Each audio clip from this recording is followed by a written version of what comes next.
You're listening to the Hustle Inspires Hustle podcast.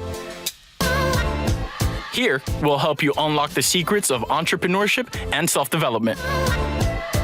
This is your host, Alex Quin. I'm a full-stack marketing executive and global keynote speaker. Get ready to get real-world knowledge from top-level entrepreneurs and world-class business leaders. Hey guys, Randy Zuckerberg here. Hi everyone, it's Neil Patel, and you're listening to Hustle Inspires Hustle. This is the motherfucking CEO, Andy Frisella. You're listening to Hustle Inspires Hustle with Alex Quin. Become an authority and thought leader in your niche. Join a free private community of entrepreneurs and professionals looking to grow their business and optimize their performance. Get easy to learn resources and materials that empower your personal and financial success. Easily accessible for free on desktop and mobile app. Go to hustleinspireshustle.com/app to access now. That's hustleinspireshustle.com/app. Enjoy the rest of the episode. What's going on, everyone? This is Alex Quin, and you're listening to the Hustle Inspires Hustle podcast. On today's episode, we have Elena Cardone, author of Build an Empire, businesswoman, public speaker, host of Women in Power, investor. Elena, what's going on? Oh, it's a great day over here in Miami now that I'm on this show, Hustle Inspires Hustle. See, you've inspired my hustle. Thanks for having me on. No, thank you. I love your background. That's amazing. I'm in Miami too, but I'm on the west side right now. I'm in Weston, but that background is amazing. I love the setup. I love how far you guys go in your branding. Much respect for everything that you do. And thank you so much for taking the time to be here today. I know things are crazy right now around the world, and any minute right now is gold for our listeners to be able to apply some actionable items into their life, into their business. And what better experience than what you have right now? I thought it was so amazing once, I got to know you, and once I started consuming content that you were putting out and everything that you and Grant are doing. So I said, we have to get him on the podcast. The team worked really hard to get you on. We've been back and forth. Your team has been amazing. So thank you. Thank you so much for taking the time to be here. Yay. Great. Awesome. So listen, you're either creating an empire or destroying one, right? Mm-hmm. So talk to me about that.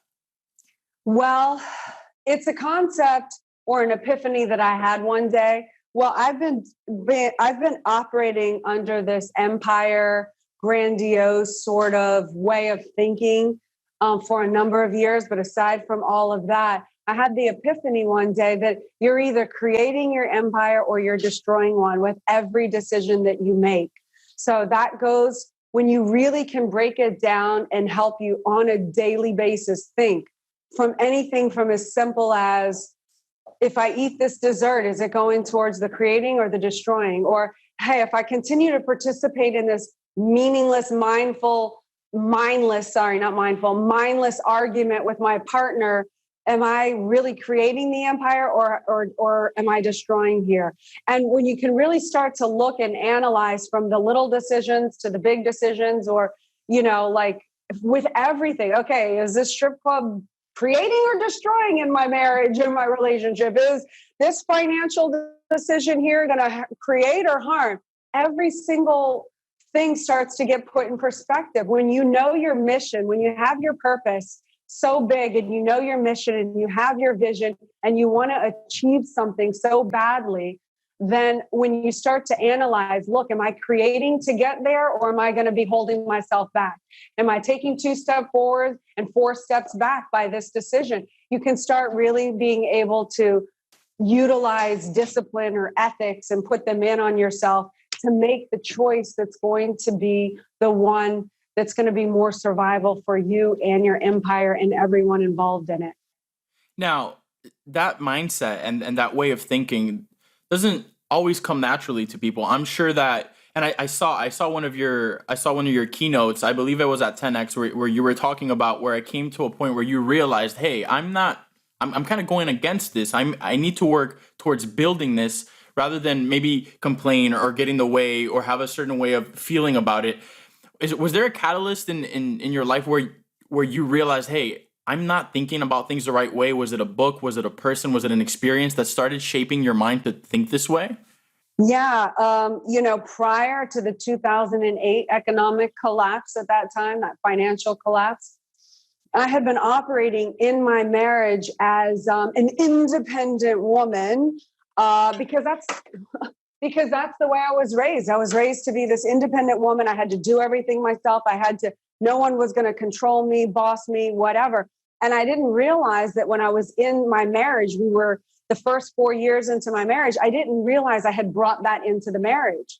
So what ended up happening is for the first 4 years of our marriage, yes, we were married, but I was still operating independently. We were fighting each other, mostly over power positions. Everyone wants to be the boss, or not everyone, but everyone I know wants to be the boss. We're both powerful people. I'm this woman, and I ended up fighting him over this male-female thing that I had ingrained in me. When 2008 happened, we were on the verge of losing everything financially with Grant's business. My business, as I knew it, was completely over. I was an actress. I was pregnant with our first child. There were no jobs coming in for me at that time. So I really had to look at that moment where I stand. Do I trade in my acting career in order to support my husband, who was further down the field and had a better shot of protecting us and getting us out of this? Or really, what were my choices? And so it was a really terrifying choice for me as a woman at that time, because I was really afraid that all women everywhere were going to hate me because I gave up everything to support a man, and how stupid am I, and blah, blah, blah, blah, blah. But at some point I realized, who are these imaginary women that are going to kick me out of the women's club? Do they even exist? Right. And if they do, well, then, oh, well, because here's a man that I'm married, that I'm committed to, that I'm about to have my first child with. And I have to do what's best for me and my family right now, and not care what these imaginary women were going to think about me. And that was the birth of the empire concept. We had been thinking too small. That's why we were able to be so financially devastated at that time. We hadn't gone big enough. We had been operating at normal levels of action.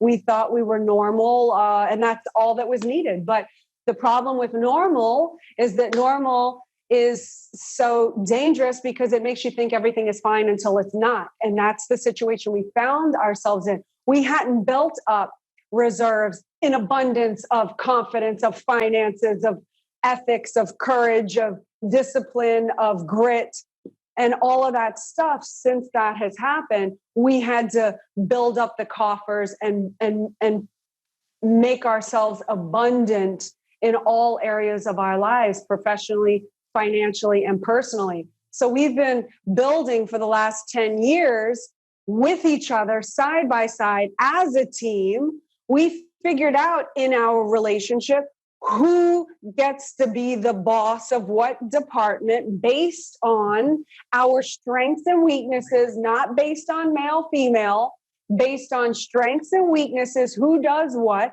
We figure out how to divide and conquer because we are both working towards the same goal, our couple's goal. I have my individual goal and I have the couple's goal.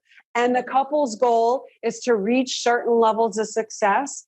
I want to help him reach heightened levels of success. He wants to help me reach my heightened levels of success. So we work very well together. Stop fighting each other, because now I get to be the boss of my area. Yeah. My area is not working. I know what I have to do to fix it. He stays off my back, and vice versa. And that little thing, that little tip that we did in our relationship was the catalyst that got us almost overnight. Not really, takes time. But hypothetically, that's the thing that kicked us up into the upper stratosphere that people aren't doing. But if they did, they would reach heightened levels of success faster. They would be fast-tracked to success. Hey, I just wanted to jump in real quick to tell you about how to train yourself in organization, balancing your priorities, developing successful habits, and most importantly, having a better mindset. I'm giving free access to resources and materials on business management and self-development. Go to hustleinspireshustle.com/app to get access. That's hustleinspireshustle.com/app. Make sure to follow us on Instagram, Facebook, LinkedIn, and Twitter at Hustle Inspires Hustle. Okay, let's get back into the episode. Oh my God. It was dreadfully painful for me. I never liked school. I don't like sitting still. Never really considered myself a smart person. So I had a lot of resistance, every single temptation and urge to find an excuse to bail out of doing this project. Definitely, like, I was confronted with that. Like, where is this really going to go? How, I wanted to invalidate myself the entire time, so I wouldn't have to have the discipline to sit in front of a computer to write it. So it was a grueling experience for me. However, I did it. I now have a confidence in myself that no one can take away from me. Yeah. And not only that, but this book has provided a lot of people with some really applicable knowledge that has helped them in their own lives. And the reward of that made all of my painful experience worth it tenfold. And if I might do a slight brag, today on USA Today, this book right here was recommended as the top 20 books to read during quarantine. So big thank you to USA Today. Had no idea that was happening. I haven't really gone on a mass promotion of this book, but something like that is a tremendous reward and validation for doing what you set out to do and accomplishing a mission. So yeah, and the beautiful thing about what you did there and creating content that educates people, and Grant does it as well with his books and a lot of his accomplishments, is you're creating content that's educating others to be their better selves in whatever subject they're learning, but you're also learning about yourself a lot, because you just said it right now. It took a lot of mental discipline, a lot of mental toughness to get this done, to push it out and to put your, like, it's vulnerable, right? It's your words, it's your thoughts. It's like, this is what goes on in my mind. Let me put that into a book. It's not easy to be vulnerable like that. No, it's not. I mean, I really, I'm more of a behind the scenes person, at least in this area of my life, not when I was an actress, but so I'm very private. I don't like to talk about myself, but in this book, I revealed some really private places, but I felt it was important to let people in and understand the whole process and journey and be relatable to them.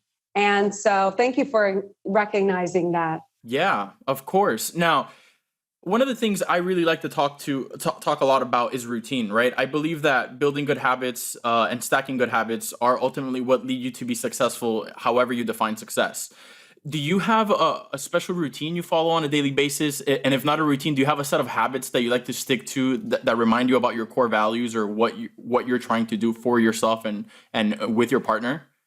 1,000,000% for myself. I'm very disciplined. I'm rarely motivated, but I use discipline to push through when the motivation doesn't hit me, like maybe it hits others. I don't know.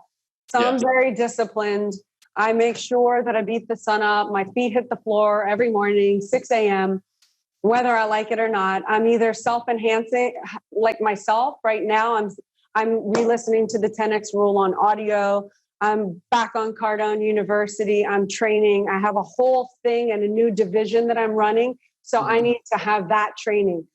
Usually I'm not doing that. Usually I wake up and the first thing I do is I'm training martial arts.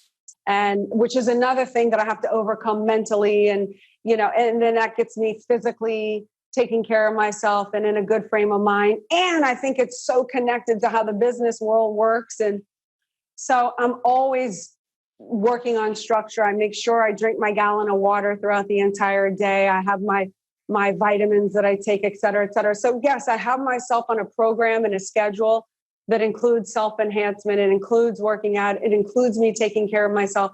And I do that because for a number of reasons. One, it gives me confidence in myself.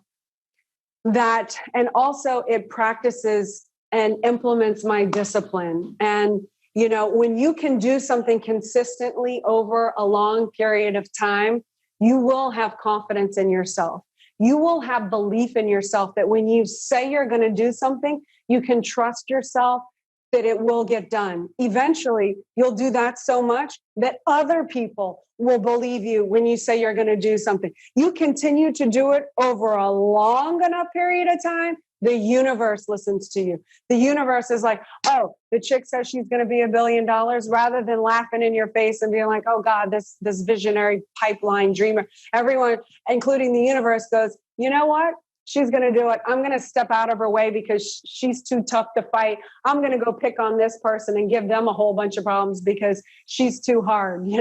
I don't want to fight her. And that's how I operate. And that's how I think. Yeah. And it's also like in a position like yourself where you are your own boss and where you make the decisions you want to make on a daily basis about where to take your business or career. In positions like that, if you're not very disciplined, it's easy to fall into a bad cycle because you have, for example, you have nobody over you telling you do this, do that, micromanaging you. You are your own boss. So your actions on a daily basis, your small habits dictate the type of person you're going to be moving forward because you're essentially watching over yourself. And that's a lot of problems that people were having over the last few months, specifically during quarantine, when they found themselves at home. I talked to a lot of people that told me that they found a difficulty in staying consistent with their routine, with their schedule, or getting their work done, because all of a sudden you find yourself at home in your PJs. Do I wake up early? Do I sit on my desk? Do I sit in the living room? Do I sit in the office? Do I stay in my PJs? Do I shower? Do I not shower? Like, you need to keep healthy routines going, because those healthy routines, like you said, will encourage you, because once you get something done that you said you were going to do, the self-assurance that you get from that, the confidence that you get from that is amazing. But not only that, you're going to start attracting people that recognize that. And once you get to the level where you're attracting people that recognize your success in actions and in habits and in what you say you're going to do, then you start having a better ecosystem. And the better ecosystem that you're in, now everybody starts to win together. That's why, and that's why I think it's really cool that you guys do such a good job at training the people that work around you, at creating content that they could consume so they could replicate successful actions. I've talked to many people that have worked directly inside your team, and one of the things that always stays with them is repeat successful actions, repeat successful actions, repeat successful actions, because ultimately, if you stick to that, you are going to face difficult times no matter what. That's how life is going to be. But as long as you have a strong foundation, you're going to have something really good to fall back on when you have a hard time. 1,000,000%. I loved everything you said. I agree with it wholeheartedly. I have one little thing that I was going to say is that everyone has a boss. And if you are your own boss is your purpose. When you're hooked in and aligned with your purpose so deeply, and you're so connected to your purpose is going to hold you accountable. Your purpose is going to make your feet hit the floor. I am too little-minded to be my own boss, because I will let myself off the hook, no problem. But when I'm committed to others, my purpose, I want to improve the value of women in society. That makes me have to become a better asset and help more women. When I want to restore the value of the family dynamic and relationships on the planet, like I'm working, I'm doing podcasts, I'm writing books, I'm writing a men's manual, like all these things are there driving me. Is the boss over me? When your purpose is so big, for the world to achieve financial literacy and financial success, which is Grant's mission, which is my mission. Like, I'm driven every single day to try to get his message out to, or help facilitate him getting his message out. So that is my boss, because so the people in my empire, I work for them. I don't work for myself. If I worked for myself, I would stay in PJs and probably not shower and binge watch every episode on Netflix, if I'm going to be honest. Yeah, I mean, I think I'd pick the same thing. Elena, I appreciate your time in speaking to us today. Tell us, where can we find your content? Where can we consume your content? get to know you, understand more about you, what are the best platforms to connect? You can consume a lot of my content at elenacardone.biz. If you want just a kind of general idea of everything that I do and what I have to offer, go to elenacardone.com. But if you really want training or access to my online university or access to all the podcasts I've done or Women in Powers or G&Es, and you really want to consume a lot of content, go to elenacardone.biz. There you go, guys. You heard it. This is Alex Quin, Elena Cardone, Hustle Inspires Hustle. See you on the next episode. Thank you. Thank you for joining me on this episode of the Hustle Inspires Hustle podcast. I'd appreciate it if you could share, leave a review, and subscribe to the show. Visit hustleinspireshustle.com/app for more free resources, event invitations, and online courses to empower your personal and financial success. Learn about marketing, finances, business development, branding, strategic partnerships, and much more. If you're looking to further connect, check me out on Instagram or LinkedIn at Alex Quin. That's ALEXQUIN. See you on the next episode.